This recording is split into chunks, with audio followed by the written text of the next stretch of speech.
भाइयों यहाँ खमजात चिमायो और जॉन जोन का एक वीडियो निकल के आया है जहाँ पर खमजात चिमायो ने जॉन जोन्स को टेक डाउन कर दिया है। तो वहीं पे लोग खमजात चिमायो के लिए कह रहे हैं कि खमजात चिमायो जॉन जोन्स को हरा सकते हैं। John Jones и Хамзат Чимаев сошлись рукопашные.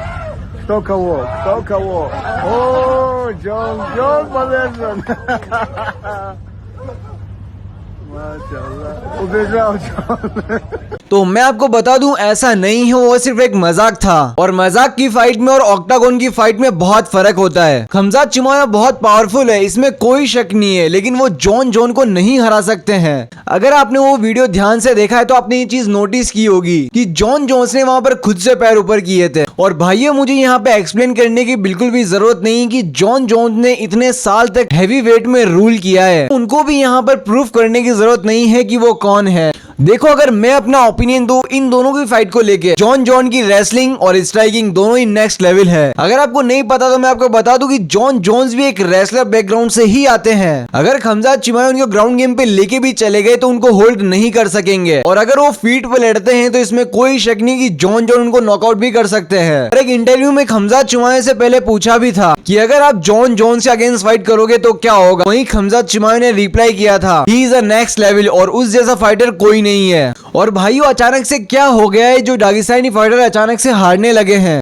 एक ऐसा वक्त था जहां यूएफसी फाइटर को मालूम पड़ता था उसका अपोनेंट एक दागिस्तानी फाइटर है तो उनका डर की वजह से बुरा हाल हो जाता था। लेकिन अब ऐसा क्या हो गया है जो दागिस्तानी फाइटर हारने लगे हैं। सबसे पहले उमर नुरमागोमेदोव जिन्होंने अपना अनडिफीटेड रिकॉर्ड खो दिया मिराट डोलिशवी के अगेंस्ट। उसके बाद मागोमेद एनक्लेव जो पहले ही राउंड में टीकेओ से हार गए एलेक्स पेरेरा के अगेंस्ट। अभी रिसेंट यूएफसी कतर में 3 दागिस्तानी बैक टू बैक हारे हैं। उनमें से एक तागिर उलानबेगो थे जो खबीब के बहुत खास मेंबर थे। अब देखो यहाँ पर ऐसा बिल्कुल भी नहीं है कि दागिस्तानी फाइटर हार नहीं सकते। ऑफ कोर्स वो हार सकते हैं, लेकिन यहाँ पर वो हार ही नहीं रहे हैं बल्कि डोमिनेट हो रहे हैं। तो हम इस वीडियो में डिस्कस करेंगे क्या दागिस्तानी फाइटर का एरा अब खत्म हो जाएगा या फिर दागिस्तानी फाइटर अपनी लेगेसी को कंटिन्यू रख पाएंगे। खमजात चिमायो वर्सेस डीडीपी की फाइट के बाद में डीडीपी ने कुछ स्टेटमेंट दिया है, उसको लेके भी हम इस वीडियो के अंदर डिस्कस करेंगे। लेकिन वीडियो शुरू करने से पहले वीडियो को लाइक कर देना और चैनल को सब्सक्राइब जरूर कर लेना। तो भाइयों Dagestani fighter back to back हार रहे हैं, इसका सबसे बड़ा रीजन है जो यूएफसी फाइटर है उन्होंने उनका जो फाइटिंग स्टाइल है उनको रीड कर लिया है कि वो कैसे उनको टेक डाउन करते हैं और वो उनके टेक डाउन को कैसे डिफेंड कर सकते हैं। चलो भाइयों यहाँ तक तो ठीक था कि वो दागिस्तानी फाइटर के टेक डाउन को डिफेंड कर रहे हैं, लेकिन दागिस्तानी फाइटर को यहाँ पर डोमिनेट किया जा रहा है। अब जाहिर सी बात है उनको अपना गेम प्लान और स्ट्रॉन्ग करना होगा, नहीं तो वो अपनी दागिस्तानी लेगेसी खो देंगे। देखो जो दागिस्तानी फाइटिंग स्टाइल है वो बेस होता है रेसलिंग के ऊपर। देखो दागिस्तानी फाइटर आने से पहले यूएफसी के अंदर ग्राउंड गेम बहुत ही कम देखने को मिलता था।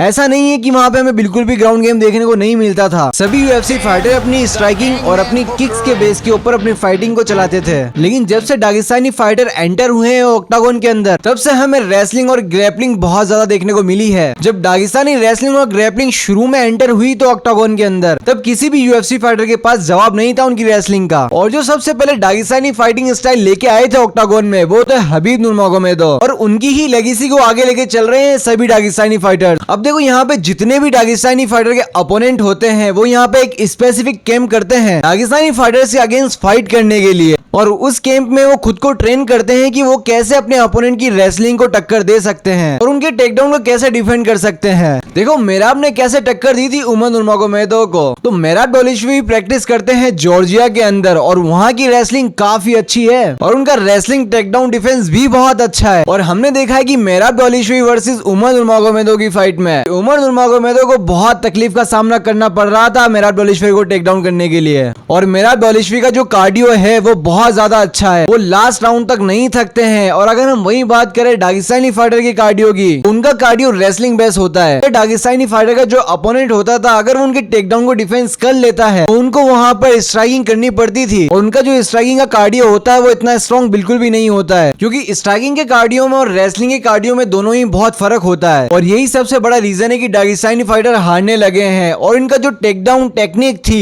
वो काफी हद तक रीड कर चुके हैं सारे यूएफसी फाइटर्स। तो अब मुझे ऐसा लगता है कि दागिस्तानी फाइटर को उनका फाइटिंग स्टाइल चेंज करना होगा। अगर आप कहोगे कि इस्लाम मखाचिव का परफॉर्मेंस भी तो इतना अच्छा था, तो देखो यार, इस्लाम मखाचिव एक नेक्स्ट लेवल फाइटर है। उनका लेवल सच में बहुत अलग है एज कम्पेयर टू बाकी दागिस्तानी फाइटर्स। इस्लाम मखाचिव वर्सेस जैक डेला मेडलेना की फाइट के बाद में जो जैक डेला मेडलेना का स्टेटमेंट था कि मैंने आज तक ऐसी पावर फील नहीं की जब मैं इस्लाम मखाचिव से फाइट कर रहा था। और इन दोनों की फाइट को लेके डीडीपी ने भी अपना स्टेटमेंट दिया है। उनका स्टेटमेंट है कि जैक डेला मेडलेना वर्सेस इस्लाम मखाचिव जो फाइट थी वो बिल्कुल ऐसे फाइट थी जैसे मैंने खमजात चिमायो के अगेंस्ट फाइट की थी। उनका कहना है कि हमें इनकी रेसलिंग का कोई तो तोड़ निकालना होगा, नहीं तो ये ऐसे ही डोमिनेट करते रहेंगे। और वहीं गेरी का स्टेटमेंट है कि जब उनकी फाइट फिक्स हो जाएगी इस्लाम मखाचिव के अगेंस्ट, तब वो जोड़ियो जाके प्रैक्टिस करेंगे जहां मेरा बॉलिशवी ट्रेनिंग करते हैं। और वो जान चुके हैं कि इस्लाम मखाचिव का गेम प्लान कैसा होता है। और इयान गेरी को देख के तो ऐसा लगता है कि जैसे उन्होंने ठान ही लिया हो कि वो इस्लाम मखाचिव से फाइट करके ही मानेंगे। और जैसा कि उनका यूएफसी कतर में परफॉर्मेंस था वो डिजर्व भी करते हैं। और वहीं इस्लाम मखाचिव ने एक स्टेटमेंट दिया है। उनका कहना है कि आने वाले 15 दिनों में सभी को मालूम हो जाएगा कि उनका नेक्स्ट ओपोनेंट कौन हो सकता है। अगर मैं अपना पर्सनल ओपिनियन दूं तो मुझे ऐसा लगता है कि इयान गेरी की यहाँ पर ज्यादा चांसेस है। और वहीं पे दूसरी तरफ एक सुपर फाइट हो सकती है, इलिया टुपुरिया वर्सेस अरमान सारूकियन। तो इन दोनों के भी फाइट होने के बहुत चांसेस है। इनकी फाइट जनवरी में हो सकती है जो कि एक सुपर फाइट साबित हो सकती है। तो दोस्तों, आपको क्या लगता है कि अरमान सारूकियन इलिया टुपुरिया को हरा सकेंगे या फिर इलिया टुपुरिया नॉकआउट कर देंगे अरमान सारूकियन को? और जो खमजात चिमायो और जो जॉन की वीडियो है उस पर आप क्या कमेंट करना चाहोगे मुझे कमेंट सेक्शन में जरूर लिखना।